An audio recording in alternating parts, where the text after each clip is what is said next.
नमस्कार साथियों। कई विद्यार्थियों को मध्य प्रदेश पटवारी के एग्जाम को लेकर एक डाउट है कि सर जो तैयारी है इस तैयारी को शुरू कैसे करें। ठीक है, हमें पता है कि हमें ग्रामीण अर्थव्यवस्था पंचायती राज वाला टॉपिक पढ़ना है, हिंदी पढ़ना है, मैथ्स पढ़ना है, कंप्यूटर पढ़ना है, जीएस पूरा पढ़ना है, लेकिन समस्या यह है कि सर हम इसे तैयार कैसे करें, किस तरीके से इसे पढ़ना चालू करें। और निश्चित तौर पर एक सबसे बड़ी समस्या है कि आखिर शुरू कहाँ से किया जाए, है ना। अगर मान लीजिए आप जीएस से पढ़ना शुरू कर देते हैं तो आप तो फिर ये मानकर चलिए कि आप पढ़ते पढ़ते पागल हो जाएंगे, जीएस आपसे कवर होगा नहीं और आप अन्य 4 टॉपिक को भी कंप्लीट नहीं कर पाएंगे और सिलेक्शन नहीं ले पाएंगे। कहने का मतलब सही मार्गदर्शन, सही परिश्रम, ये दोनों मिलकर ही आपको सफलता तक ले जाएंगे। तो इसके लिए क्या किया जाए कि पटवारी की तैयारी बिल्कुल हम प्रारंभ से करें, शुरुआत से करें, स्टार्टिंग से करें और इस परिणाम को हम अंतिम छोर तक पहुंचा सके और सिलेक्शन ले सके। हमारा प्रयास ये तो है नहीं कि हम सिर्फ पटवारी की तैयारी करें और सिलेक्शन नहीं ले, यानी हमारे कहीं ना कहीं माइंड में ये बैठा है कि यार मैं इस तरीके से तैयारी करूं कि मेरा पटवारी में सिलेक्शन हो जाए। उसके लिए मैं सिंपल सी बातें आपको बताता हूं। देखिए, आपके 5 टॉपिक है। 5 टॉपिक में सबसे पहले आपको ये देखना है कि आपका इंटरेस्ट इसमें से किस टॉपिक में है। अगर मैं बिगिनर्स की बात करूं, जो पहली बार तैयारी कर रहे हैं स्टूडेंट्स, उनकी बात करूं तो उनके आधार पर मैं ये बात कर रहा हूं, क्योंकि बहुत सारे लाखों की तादाद में स्टूडेंट हैं जिन्हें यही नहीं पता है कि आखिर तैयारी की कैसे जाती है, किस तरीके से तैयारी की जाती है, हमारा माइंड वर्क कैसे करता है। देखिए, तो आप ये देखिए कि 5 टॉपिक में मेरा इंटरेस्ट किस में। आपने देखा यार एमपी जीके से जीएस में सबसे ज्यादा प्रश्न आते हैं, तो एमपी जीके में मेरा इंटरेस्ट है, उदाहरण के लिए मानता हूं।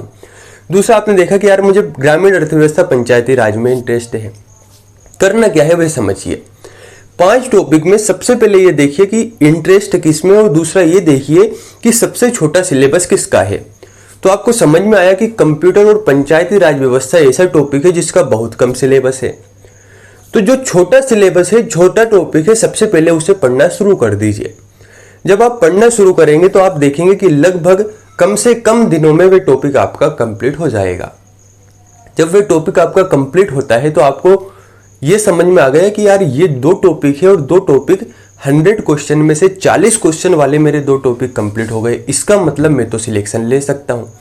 अब आपके अंदर एक लालच जगेगा पढ़ने को कि यार अगर मैं 40 क्वेश्चन सही कर सकता हूं, 40 क्वेश्चन बराबर में जो टॉपिक है, बराबर जो आपका सिलेबस है, उसे अगर मैं इतने कम दिनों में पढ़ सकता हूं तो मैं अन्य को भी पढ़ सकता हूं। फिर आपको समझ में आएगा मेरे पास 3 टॉपिक बचे, जीएस, हिंदी और मैथ्स। मैथ्स में मेरा इंटरेस्ट है नहीं तो हिंदी को मैं पहले पढ़ना शुरू करता हूं। कहने का मतलब पूरे सिलेबस में पहले छांटिए कि सबसे छोटा सिलेबस कौन सा है, सबसे छोटा टॉपिक कौन सा है और उसका वेटेज भी अच्छा है तो उसे पढ़ डालिए। तो आपका माइंड ऐसे वर्क करता है कि यार अगर मैं इतने कम सिलेबस को, या कह सकते हैं इतने बड़े सिलेबस को इतने कम दिनों में कर सकता हूं, मेरा 20 नंबर 40 नंबर का टॉपिक कंप्लीट हो गया है, तो मैं तो कुछ भी कर सकता हूं। फिर आपका माइंड खुद आपको भगाएगा काम करने के लिए। आप फिर धीरे धीरे पढ़ते जाएंगे, आपकी हैबिट बनती जाएगी। अब मान लीजिए आपने जीएस उठा लिया और जीएस में से आपके 20 क्वेश्चन आने हैं। 20 क्वेश्चन के चक्कर में आपने 4 महीने गवा दिए, तो फिर आपके मन में एक भावना आएगी कि यार मैं 20 क्वेश्चन में 4 महीने लगा रहा हूं तो 80 क्वेश्चंस कैसे कवर करूंगा। तो बेहतर है छोटे सिलेबस को पहले करिए। दूसरा ये कि छोटे छोटे टारगेट बनाइए, बाकी आपकी कॉपी में लिखिए और लिखने के बाद सोने से पहले उन टारगेट को पहले पूरा अचीव कीजिए।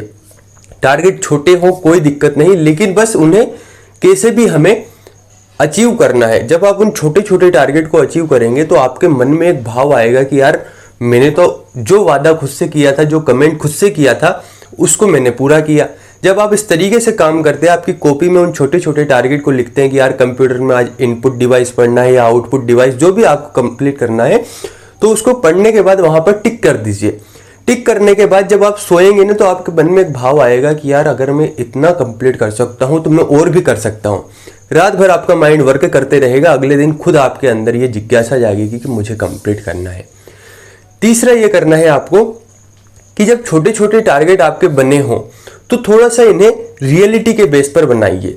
कि मान लीजिए आपकी हैबिट 2 घंटे पढ़ने की नहीं है और आप 8 घंटे का टारगेट बना ले, भले ही छोटा टारगेट हो, आपके हिसाब से आपको लगता है कि मैं इसे कंप्लीट कर सकता हूं, लेकिन आपके माइंड को यह पता होना चाहिए कि हाँ वास्तव में मैं इसे कंप्लीट कर सकता हूं, तो ही वो टारगेट बने।